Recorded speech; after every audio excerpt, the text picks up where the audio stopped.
Social మీడియాలో ఏ video open చేసినా, ఏది ఓపెన్ చేసినా కానీ పాప పునర్విక గురించే మాట్లాడుతున్నారు. తనకు ఇంత పెద్ద జబ్బు రావడం చాలా బాధాకరమైన విషయం. ఇలాంటి చిన్న చిన్న పిల్లలకు ఇంత పెద్దవి వస్తాయి. అది ఏంటంటే మళ్ళీ మిడిల్ క్లాస్ ఫ్యామిలీస్ వాళ్ళకి ఎన్ని ప్రాబ్లమ్స్ వస్తూ ఉంటాయి.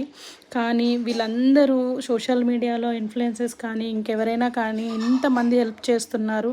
సో గవర్నమెంట్ కూడా ముందుకొచ్చి కొంచెం హెల్ప్ చేయాలని మనస్ఫూర్తిగా కోరుకుంటున్నాము. ఆ పాపని మనం ఎట్లా ఒకలా కాపాడుకోవాలి. ఆ పాపని చూస్తుంటే కంట్ల నీళ్ళు ఆగడం లేదు.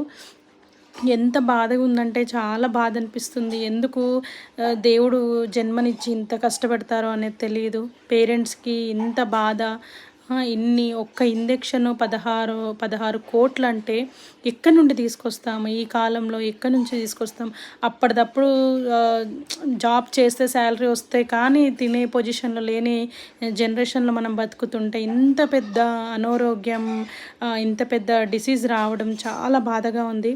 అలాగే ఎవరైతే ఇప్పుడు ఇతను సైకిల్ మీద ట్రావెల్ చేస్తూ ప్రచారం చేస్తున్నారో, అట్లాగే ట్రావెల్ విత్ జగదీష్ గారు అయితే అసలు ఆయనకైతే కాళ్ళు మొక్కినా పర్వాలేదు, అంత హ్యాపీ అనిపిస్తుంది. అలాంటి మనుషులు ఉండాలి దేవుడా.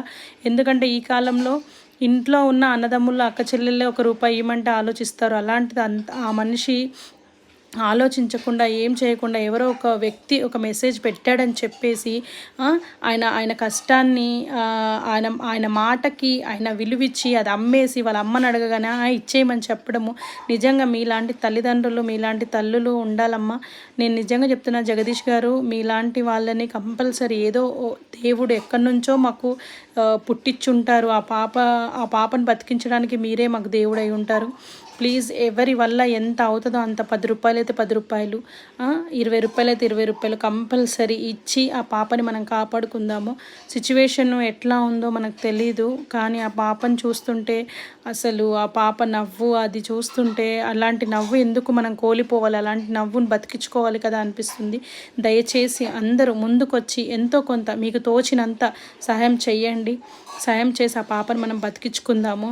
చాలా సంతోషంగా ఉంది జగదీష్ గారు. మీలాంటి వాళ్ళు బతుకుండాలి. మీలాంటి వాళ్ళకి దేవుడు చల్లగా చూడాలి అని మనస్ఫూర్తిగా కోరుకుంటున్నాను.